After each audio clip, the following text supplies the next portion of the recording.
Olá pessoal, sejam muito bem-vindos a mais um vídeo aqui do nosso canal. Hoje 31 de março, já vou te pedindo aí, antes de qualquer coisa, que você deixe aí teu like aí embaixo, deixa teu joinha, se inscreve no canal, clica aí nesse botãozinho vermelho que tem aí embaixo, inscreva-se, se inscreve se você ainda não é inscrito, compartilhe esses vídeos com pessoas que você acha que tem interesse nesse tipo de conteúdo que eu estou colocando, tá bom? Comenta também aí alguma coisa que você achou, alguma coisa que você quer que eu te responda, que você quer aprender, enfim, se eu puder te ajudar, eu vou te ajudar, tá bem? Hoje nós vamos falar sobre plano de ataque, vou começar a falar um pouquinho sobre plano de ataque, tá bom? Então, espero que você goste do conteúdo, vamos pro vídeo. Então, pessoal, vamos falar sobre o plano de ataque, como eu já adiantei. Vamos fazer uma pequena introdução ao plano de ataque. Esse é o primeiro vídeo que eu vou fazer sobre isso, né? Sobre esse tema, que é um complemento da ficha técnica.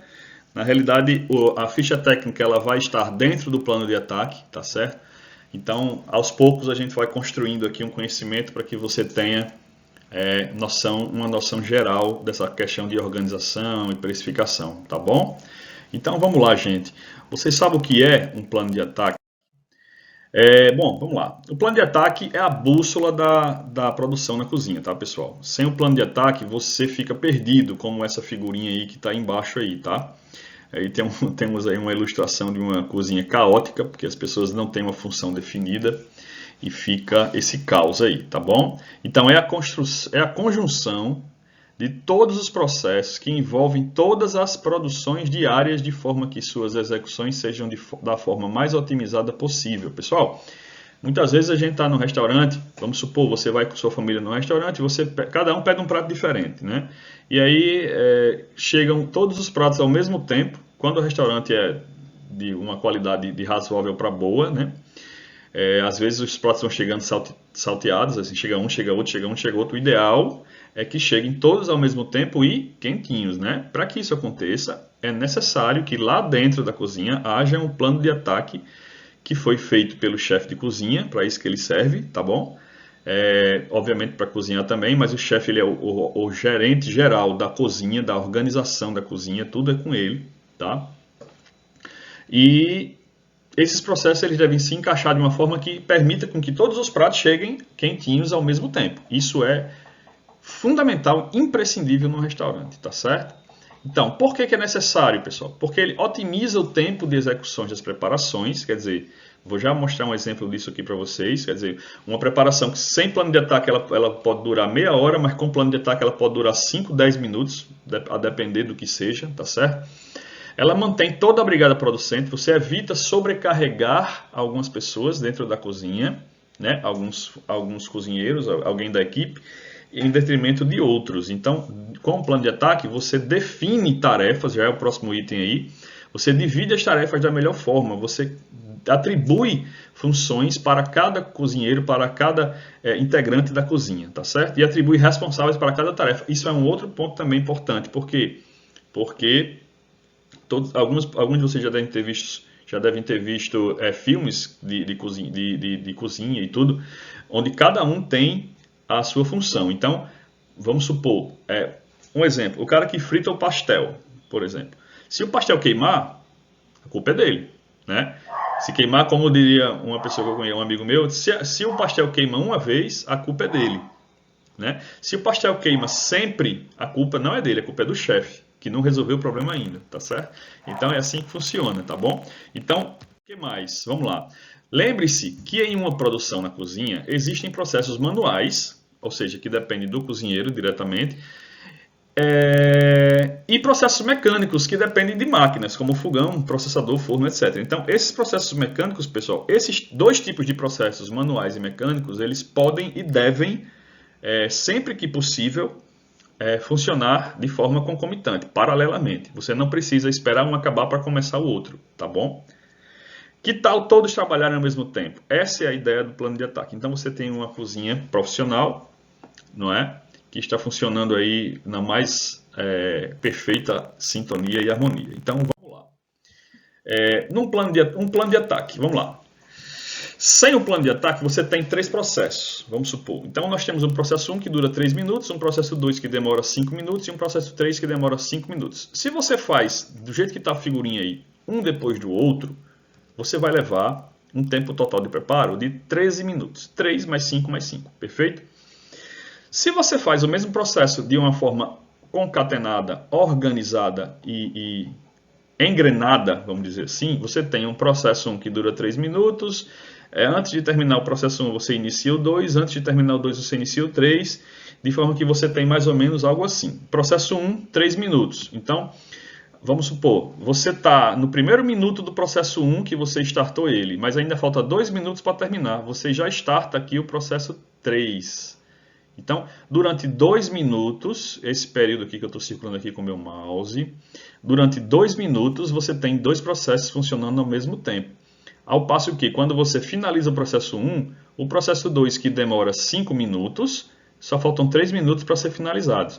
E assim também o processo 3, que ele começou aqui, inclusive, no segundo minuto do processo 1 ainda. Ó. Veja só aqui, ó, mais ou menos 2 minutos do processo 1, eu já comecei o 3 e já estou a 1 minuto do 2. Então perceba como é que funciona a coisa, tá? Então quando você finaliza o processo 2, né, que depois de 1 minuto eu startei o 3, ó, 1 minuto de processo 2, eu comecei o 3.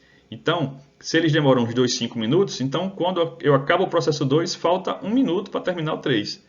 Tá? Então, dessa forma, você tem um tempo total de preparo de 7 minutos. Perceba que de 13 passou para 7, praticamente metade do tempo que eu usaria aqui. Imagine um café, né? Eu já falei aqui em outro vídeo esse exemplo. Você tem um café que você vai fazer um café com pão com ovo. Ora, o café precisa de quê? De água fervendo, precisa de um tempo para ficar pronto. A primeira coisa que você vai fazer é botar o café no fogo. Enquanto o café está no fogo, você vai fazer o seu pão com ovo, ok? Então, eles vão ficar prontos praticamente ao mesmo tempo ou com pouca diferença de um para o outro. Se você for fazer primeiro o pão com ovo lá, agora eu vou botar o café no fogo, imagine como é que não vai estar esse pão com ovo quando você acabar o café, vai estar gelado. Então, isso não pode acontecer, tá certo? Sem falar que o tempo vai demorar muito mais, né? Porque você gastou todo o tempo de preparar o pão com ovo, depois começou um processo do café. Se você faz os dois ao mesmo tempo, você vai ter um ganho de tempo e de qualidade no seu preparo. Então aqui, vamos pegar um exemplo simples aqui, um pouco mais elaborado do que o nosso pão com ovo, né? Que é uma feijoada, tá certo? Eu até trabalho com feijoada, né? E quem mora aqui pela região sul de Natal, pode me procurar no sábado e domingo, que eu estou servindo feijoada delivery para todo mundo, tá bom? Então eu pego aqui uma feijoada simples, tá certo? Eu tenho os insumos, né? Eu tenho feijão, cebola, alho, bacon, calabresa, paio, costela, pode ser bovina ou suína, depende da sua, ou as duas, né? Dependendo do seu gosto. Sal, pimenta, louro, óleo e água. Basicamente eu preciso disso para fazer uma feijoada, tá bom? Essa feijoada eu não vou colocar as coisas de porco, pé, nariz, enfim, rabo, essas coisas, porque tem gente que não gosta, tá? Então eu não vou botar. Então vamos aos processos, tá, pessoal? Ora, essa feijoada ela é uma feijoada com técnica de cocção de fogo baixo em muita quantidade. Então, eu não vou usar a panela de pressão, tá? Ela vai demorar um pouco mais a cozinhar. Eu prefiro fazer assim. Eu faço um caldeirão, né? Um caldeirão grande de feijoada. Eu faço 1 quilo ou 2 por vez, dependendo da demanda, tá bom? E é fogo baixo, tá? Então, a primeira coisa que eu vou fazer, pessoal, botar água para esquentar. Ora, para eu ganhar tempo no preparo da minha feijoada, o ideal é que quando eu tiver tudo pronto, os cortes e tudo que vai estar aí abaixo, a água já esteja quente ou fervendo, não é verdade? A pessoa, se eu colocar uma água fria, depois eu vou refogar alguma coisa e depois vou colocar uma água fria. Ao tempo que vai demorar para isso esquentar, para começar a cozinhar. Então, eu já estou perdendo tempo. Então, a primeira coisa que eu faço, esquentar a água. Em geral, a primeira coisa que você faz em qualquer prato que você vai fazer na cozinha é botar água para esquentar. Mesmo que você ache que não vai precisar, porque você pode até precisar e você já vai ter água quentinha lá para você, tá certo? Então, o que mais? Pesar os insumos. Então, eu vou pegar se eu tenho os insumos, eles vão derivar, vamos dizer assim, vai ser da quantidade de feijão que eu vou fazer. Se eu vou fazer 1 quilo de feijão, eu uso uma quantidade X de cada insumo. Se eu vou fazer 2, eu dobro essa quantidade e assim por diante. Eu já falei aqui um pouquinho para vocês de regra de 3. Proporção, cozinha é proporção, matemática, tá certo? Então vamos falar sobre isso também, mas, enfim, nos próximos vídeos eu vou falar sempre um pouco sobre isso também, porque nunca é bom Nunca é ruim, nunca é demais repetir, tá certo? Então, depois que eu peso os insumos, eu vou cortar a costela e marinar, tá? Isso entendam. Eu estou preparando a feijoada sozinho, tá certo? Sozinho. Se eu tivesse uma equipe comigo, enquanto um estava pesando os insumos, o outro já ia começar a cortar a costela. Eu deixei a costela marinando. Perceba que eu tenho que cortar a costela, cortar bacon e refogar com um fio de óleo. Por que que eu começo a refogar o bacon, pessoal?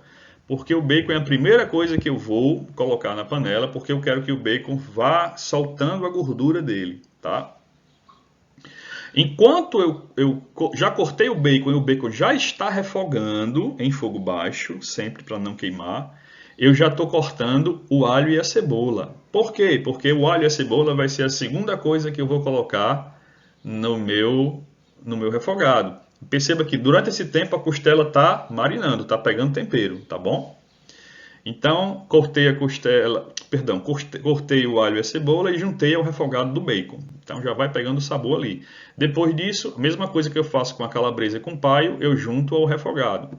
Perceba que se tivesse duas pessoas comigo, esses três processos de corte estavam acontecendo de forma paralela, não serial. Mas como eu estou só nesse meu exemplo, porque a gente vai fazer algumas coisas ainda mais elaboradas depois com uma equipe, mas por hora eu estou querendo mostrar para vocês só o ganho de tempo que a gente faz nos processos, mesmo você fazendo as coisas sozinho, tá bom?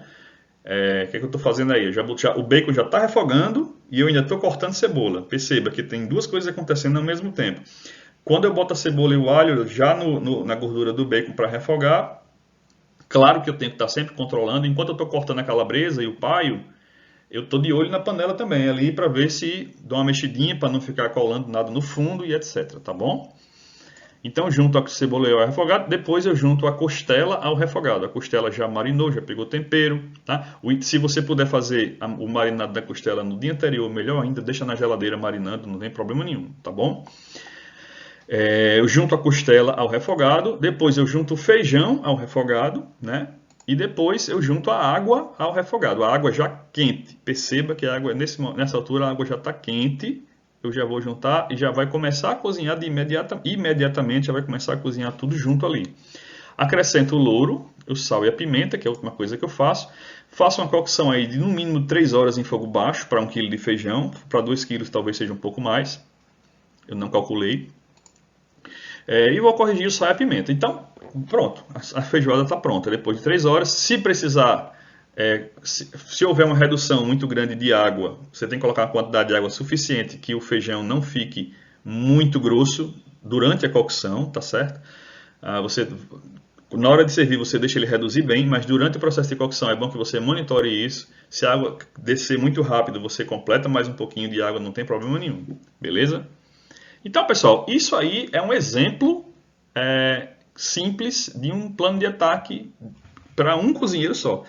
Você veja que eu tenho, em diversos momentos aí, processos acontecendo paralelamente. Claro que, vamos supor, se eu for fazer o arroz e o arroz para servir e uma farofa, por exemplo, eu tenho muito tempo para fazer o arroz e a farofa, concorda? Porque na hora que eu boto o feijão no fogo, eu tenho 3 horas de fogo. Então, quando faltar meia hora para o feijão ficar pronto, eu vou lá e faço o arroz fica pronto em 15 minutos, é muito rápido.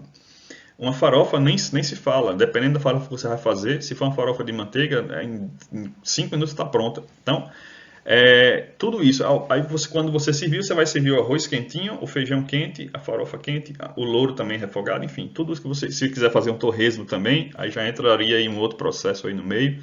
Tá bom? Então, basicamente, eu quero que vocês hoje entendam o conceito de plano de ataque. O plano de ataque serve para que você concatene processos dentro da cozinha de forma que você ganhe tempo e qualidade no seu preparo, otimize o seu preparo.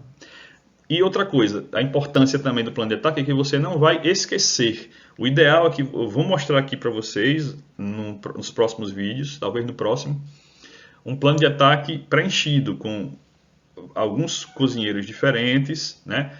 Uma equipe, cada um fazendo alguma coisa, um tempo para terminar o processo, um tempo para finalizar e as pessoas trabalhando todas assim, de forma encaixada, tá certo? Isso é imprescindível que se faça, por quê? Porque assim você não corre o risco, inclusive, de esquecer um processo. né? Já aconteceu comigo, inclusive, por exemplo, de eu fazer um risoto assim, rapidamente, e esquecer de colocar vinho, por exemplo. Fica um risoto sem vinho. Ficou gostoso? Ficou, mas não ficou igual. Isso aconteceu comigo há uns anos atrás. Então, depois que está pronto, já era, porque todos os processos eles têm um tempo para acontecer.